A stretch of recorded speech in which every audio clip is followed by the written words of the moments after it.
মুখ্যমন্ত্রী অধ্যাপক ডক্টর মানিক সাহা বলেছেন, সমাজের পিছিয়ে পড়া জনগণের উন্নয়ন না করতে পারলে রাজ্য তথা দেশের উন্নয়ন সম্ভব নয়। সেই কারণে দেশের প্রধানমন্ত্রী নরেন্দ্র মোদী সারা দেশের প্রায় ৭০০ জনজাতি গোষ্ঠীর উন্নয়নের লক্ষ্যে কাজ করে চলেছে।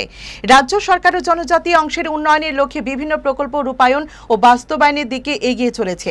আজ জিরানিয়ার বেলবাড়ি আরডি ব্লকের গোবিন্দবাড়ি কমিউনিটি হলে ধরতি আবা ভাগিদারি অভিযানের অঙ্গ হিসেবে জেলা স্তরের মেগা ক্যাম্পের অনুষ্ঠানে কথা বলেন তিনি। এদিনের অনুষ্ঠানে উপস্থিত ছিলেন জনজাতি কল্যাণ মন্ত্রী বিকাশ দেববর্মা, সমাজ কল্যাণ ও সমাজ শিক্ষা মন্ত্রী টিঙ্কু রায়, পশ্চিম ত্রিপুরা জেলা পরিষদের ভারপ্রাপ্ত সভাধিপতি বিশ্বজিৎ শীল, পশ্চিম ত্রিপুরা জেলা শাসক ডক্টর বিশাল কুমার প্রমুখ।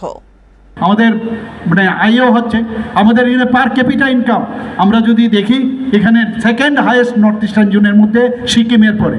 গতকালও আপনারা দেখেছেন মাতা ত্রিপুরেশ্বরী মন্দিরের সাথে আমাদের যে শক্তিপীঠ 51 শক্তিপীঠের সেখানে নতুন করে হচ্ছে। আমি কন্ট্রাক্টরদের জিজ্ঞেস করেছিলাম বন্দুয়ারে, সেই গোমতী ডিস্ট্রিক্টে এত সুন্দর, সেখানে 51টি যে শক্তিপীঠ হবে। সত্যি আমি এত খুশি হলাম। প্রায় 58 কোটি টাকার মতো মাননীয় প্রধানমন্ত্রীজি আমাদের দিয়েছেন।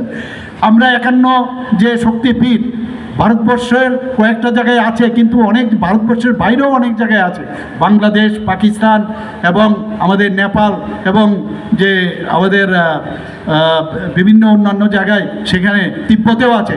সেখানে কিন্তু আমাদের পক্ষে 51 পীঠ দেখার সৌভাগ্য হবে না। তো সেখানে আমাদের পর্যটনের দিক দিয়ে মানুষ বাইরের থেকে আসবে, সারা পৃথিবীর মানুষ সেখানে আসবে। তো সেইভাবে যখন আমদানি বাড়বে, সেখানে কিন্তু এই জিডিপির কথা যেটা বললাম পার ক্যাপিটা ইনকাম, সেটাও কিন্তু আমাদের বাড়বে।